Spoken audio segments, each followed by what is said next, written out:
السؤال اللي لما يلطش في دماغ الكل دلوقتي، القواعد الامريكيه اللي موجوده في دول الخليج دلوقتي خلاص بقينا متاكدين ان لا في منها لا فايده ولا عايده، دي جايبه الضرر والكافيه لبلادنا العربيه. لكن دلوقتي السؤال الاهم، هل القواعد دي هتفضل موجوده بعد كده؟ بينما السؤال ده رايح جاي كيف دماغ العرب وعمال يخبط فينا يمين وشمال. يطلع مين بقى؟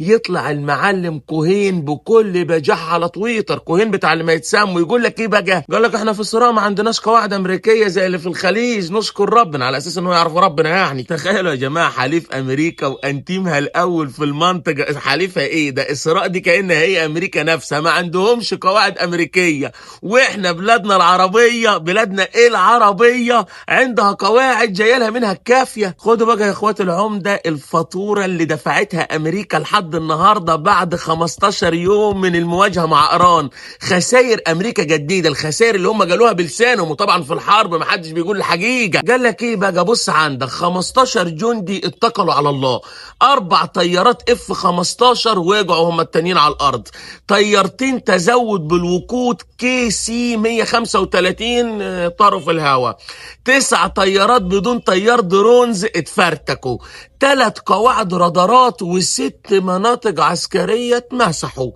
طبعا ده ايه بقى؟ ده غير الوجع بقى اللي في الجيب. عندك بقى 14 مليار دولار كاش خساره مباشره، عندك بقى 6 تريليون خسائر في البورصه الامريكيه في الاسهم. يعني بذمتك ده وضع يا جماعه؟ بذمتكم ده وضع؟ كل ده خسائر اما تخسروها عشان يعني شايلين مشكله غيركم. يعني الموضوع مش والله اقول لك ايه. طب هل تتخيلوا ايران خسرت نفس الفلوس دي ولا الحجم ده؟ ما اعتقدش انها خسرت حتى الربع. مين اللي لما يخسر؟ امريكا والدول العربيه اللي عليها قواعد امريكيه شيروا لهم وبعتوا لهم.